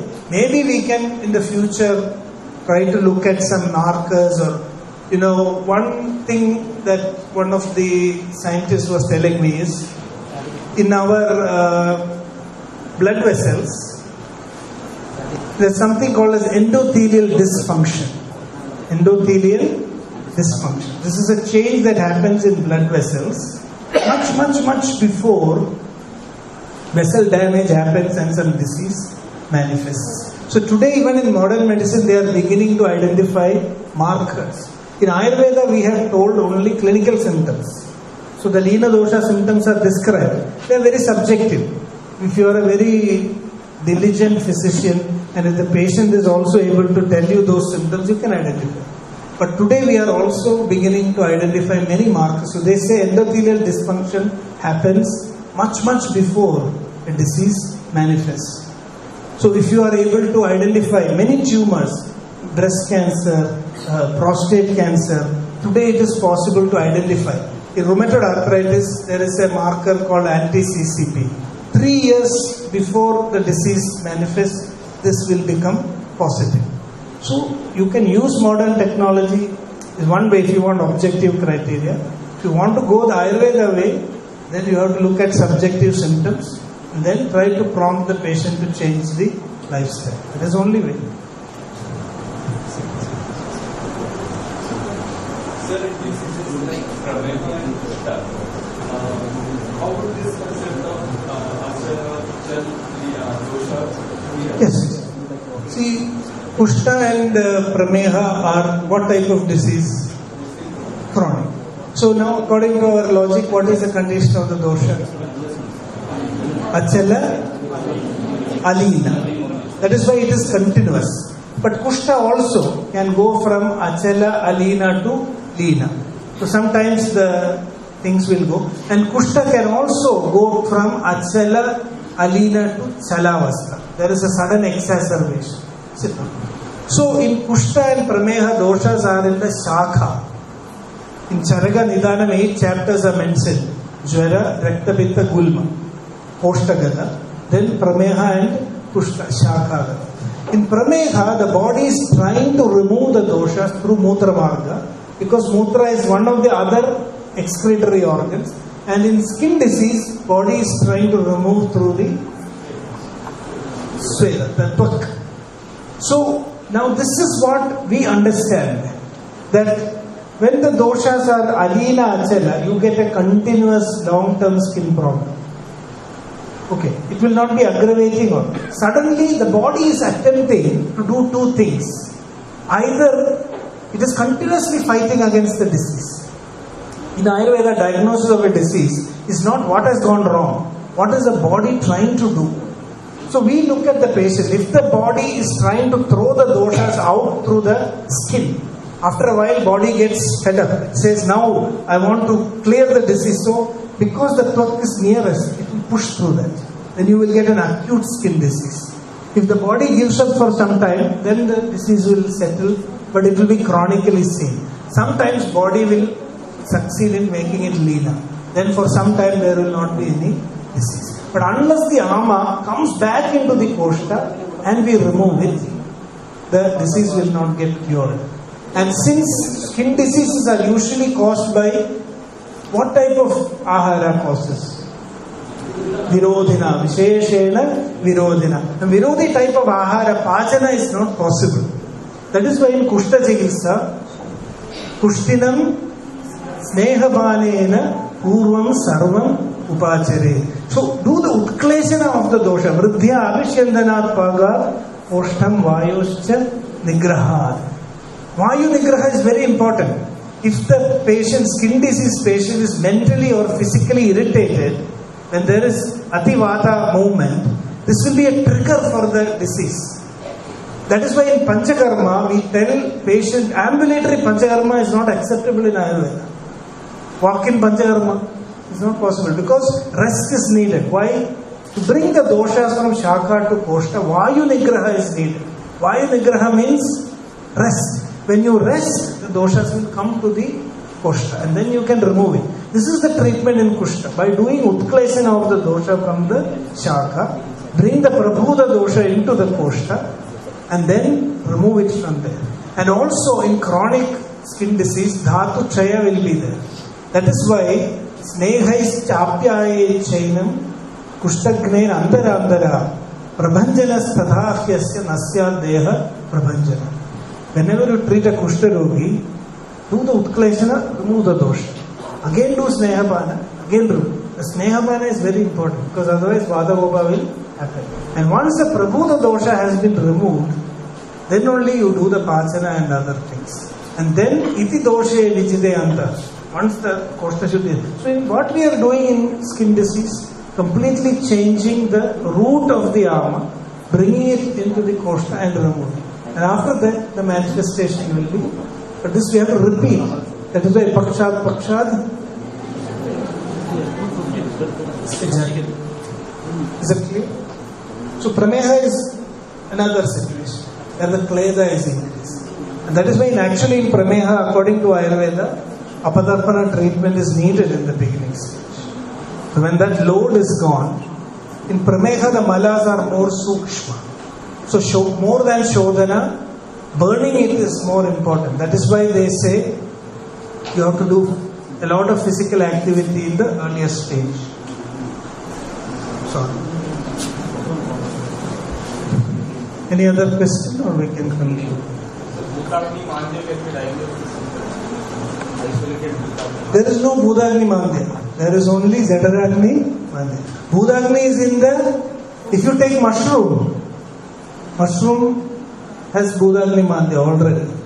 It's Guru. All Guru substances has, to bring the Bhudagni out is more difficult. That's why you didn't understand. Bhudagni is inside the food. Some people relate Prameha as Bhudagni. That is why I told, see, we have to understand the concept of Jadaragni, Bhudagni. Bhudagni is not inside the body. Bhudagni is inside the food. So, Guru food, Bhudagni will not manifest easily. Lakhu food, Bhudagni will manifest. Guru Nam, Ardha Sauhityam, Lakhu Nam Nati, Triptada. So that is where, when you take heavy food, Bhudagni will undergo. You cannot activate the Bhudagni in the food. So food, so if you increase Jadaragni, then Bhudagni will activate. When you have Tikshnagni, you can digest even mushroom. If you have Mandagni, then you cannot digest it. Is that clear?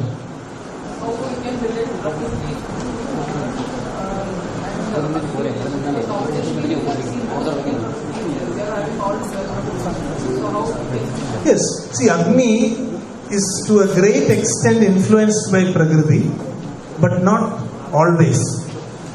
Agni is influenced by multiple factors. See, even a Vata Prakriti who may have Vishama Agni may sometimes get Tikshna Agni depending on the time of the day. Okay, and in fact, Vata Prakriti people may sometimes get very strong Tikshna Agni when the conditions are favorable. So Prakriti is only a tendency. Prakriti is not a Vikriti. It's not a Vikara. It is only a Vriddha dosha. And when you say it's a Vriddha dosha is not Kupita dosha. Are you able to follow that? Prakriti is caused by Vriddha dosha.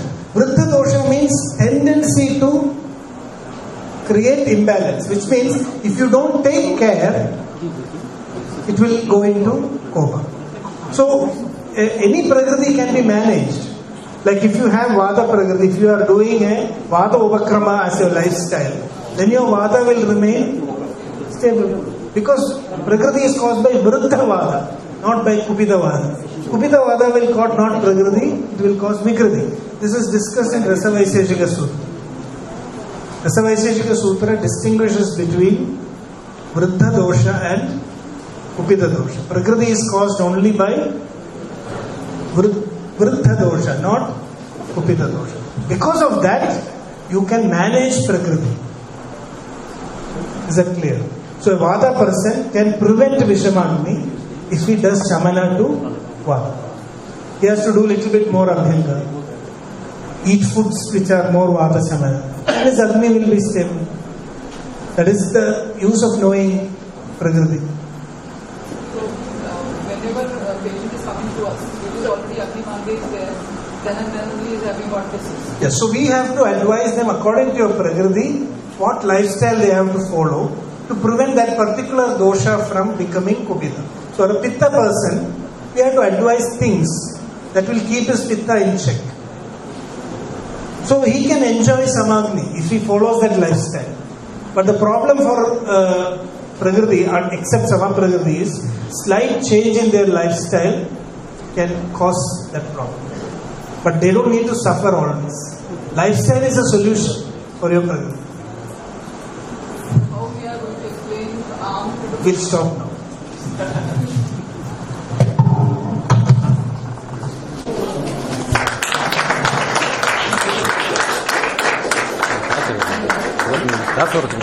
Sir, listen.